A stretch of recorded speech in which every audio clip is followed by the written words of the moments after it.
Bayangkan, sebuah negeri kuno di Nusantara. Sebuah tanah yang disebut dalam naskah tua sebagai Tanah Emas. Sebuah wilayah yang begitu kaya, hingga para pedagang dari India dan Tiongkok berlayar ribuan kilometer hanya untuk mencapainya. Namun anehnya, negeri itu seolah menghilang dari sejarah. Namanya adalah Suara Bumi. Apakah ini kerajaan yang hilang? Sebuah peradaban yang terlupakan? Atau hanya legenda yang dibesar-besarkan oleh para penjelajah kuno? Malam ini, kita akan menelusuri misterinya. Berabad-abad sebelum Nusantara dikenal dunia sebagai pusat rempah-rempah, para pedagang India telah mencatat sebuah wilayah kaya yang mereka sebut Suara Bumi. Dalam bahasa Sanskerta, suara atau suvarna berarti emas, bumi berarti tanah. Secara harfiah berarti tanah emas. Nama ini bukan tanpa alasan. Para pelaut kuno percaya bahwa di suatu tempat di wilayah Asia Tenggara terdapat tanah yang dipenuhi emas, hasil bumi melimpah, serta pelabuhan dagang yang ramai. Beberapa sejarawan bahkan mengaitkannya dengan konsep yang mirip dengan Suvarna Bumi yang disebut dalam teks India kuno. Namun pertanyaannya adalah, apakah Suara Bumi benar-benar ada? Catatan tentang tanah emas ini tidak hanya muncul dalam tradisi India. Para penjelajah Tiongkok yang berlayar ke selatan juga menulis tentang wilayah kaya di Nusantara. Salah satu catatan terkenal berasal dari biksu Buddha abad ke-7 bernama I Ching. Dalam perjalanannya menuju India, ia singgah di kerajaan maritim besar di Sumatera. Kerajaan itu adalah Sriwijaya. I Ching menulis bahwa wilayah ini merupakan pusat pembelajaran Buddha sekaligus pusat perdagangan internasional. Banyak sejarawan percaya bahwa kawasan seperti inilah yang mungkin oleh orang India disebut sebagai Suara Bumi.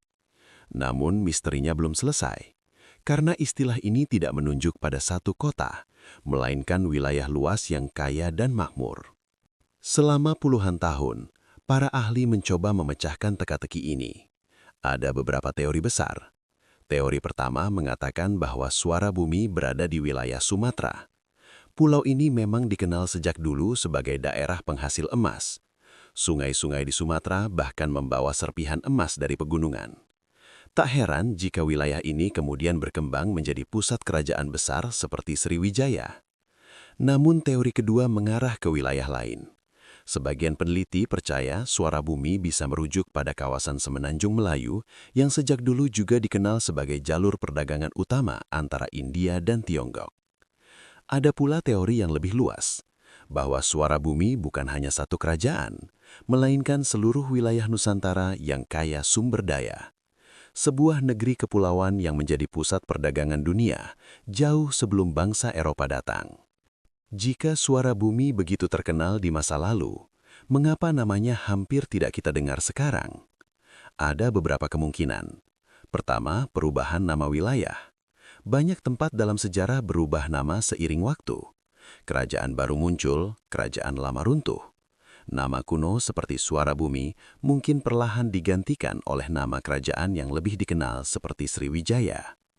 Kedua, hilangnya sumber sejarah. Sebagian besar peradaban Asia Tenggara kuno tidak meninggalkan catatan tertulis sebanyak peradaban lain. Banyak sejarahnya hidup dalam tradisi lisan, bukan dalam buku.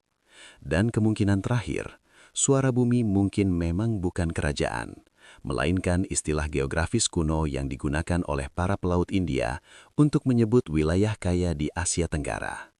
Hari ini, misteri Suara Bumi masih belum sepenuhnya terpecahkan. Namun satu hal jelas, sejak ribuan tahun lalu, Nusantara telah dikenal dunia sebagai wilayah yang kaya, strategis, dan penting bagi perdagangan internasional. Mungkin nama Suara Bumi telah hilang dari peta, namun jejaknya masih hidup dalam sejarah kerajaan maritim besar seperti Sriwijaya. Sebuah bukti bahwa jauh sebelum era kolonial, Nusantara sudah menjadi pusat peradaban dunia. Dan mungkin saja, di suatu tempat yang belum digali oleh para arkeolog, rahasia terbesar tentang Suara Bumi masih menunggu untuk ditemukan. Resi Waskadipa duduk bersila. menutup mata dan mulai bermeditasi. Pada awalnya, tidak ada apa-apa. Namun setelah beberapa saat, ia mulai mendengar sesuatu. Desiran angin yang perlahan berubah seperti alunan seruling. Air sungai yang mengalir terdengar seperti gamelan lembut. Serangga malam berdendang seperti paduan suara alam. Semua suara itu berpadu menjadi satu harmoni yang luar biasa. Bukan kebisingan, melainkan musik alam yang sempurna. Resi Waskadipa membuka matanya perlahan. Ia menyadari sesuatu yang belum pernah ia temukan selama pengembaraannya. Suara-suara itu bukan kebetulan. Alam di lembah itu sedang berbicara. Malam demi malam, Resi Waskadipa terus bermeditasi. Semakin lama ia tinggal di sana, semakin jelas ia memahami rahasia lembah itu. Dalam meditasi yang sangat dalam, ia akhirnya mendapatkan sebuah wahyu. Konon sejak awal penciptaan dunia, bumi menyimpan getaran suara yang tidak terlihat.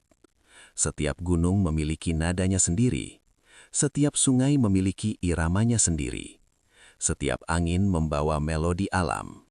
Namun hanya tempat tertentu di bumi yang mampu menyatukan semua suara itu menjadi satu harmoni.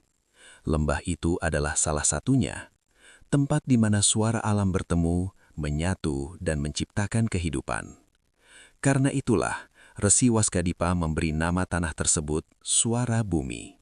Suara berarti suara atau nada. Bumi berarti tanah atau bumi. Suara bumi berarti tanah yang hidup oleh suara. Berita tentang tanah yang penuh kedamaian itu perlahan menyebar. Beberapa pengembara dan petani mulai datang untuk menetap. Mereka membuka ladang kecil di tepi sungai, membangun rumah-rumah kayu sederhana. Anehnya, tanah itu sangat subur. Padi tumbuh dengan cepat. Air tidak pernah kering. Hutan selalu menyediakan makanan.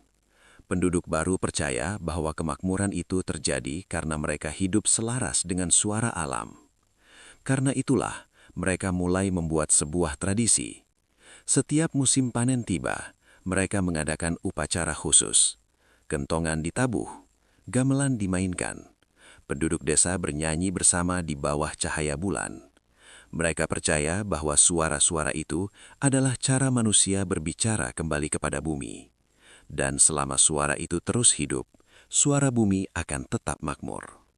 Suatu hari, setelah bertahun-tahun tinggal di lembah itu, Resi Waskadipa merasa waktunya telah selesai. Ia memanggil para penduduk yang kini telah membangun desa kecil di Suara Bumi. Sebelum pergi melanjutkan pengembaraannya, ia menyampaikan satu pesan penting. Ia berkata, tanah ini bukan sekedar tempat tinggal. Tanah ini hidup karena harmoni. Jika suatu hari manusia melupakan suara alam, maka keseimbangan tanah ini juga akan hilang. Setelah itu, Resi Waskadipa pergi dan tidak pernah terlihat lagi. Namun pesan itu terus diwariskan dari generasi ke generasi. Kini, ratusan tahun telah berlalu. Banyak tempat berubah. Hutan berkurang, desa berkembang menjadi kota. Namun legenda tentang Suara Bumi masih diceritakan oleh para tetua. Mereka percaya bahwa pada malam yang sangat sunyi, jika seseorang benar-benar mendengarkan dengan hati yang tenang, ia masih bisa mendengar suara alam Suara Bumi. Desiran angin, gemericik air, dan bisikan bumi yang mengingatkan manusia bahwa alam selalu berbicara. Hanya saja, kitalah yang sering lupa untuk mendengarnya.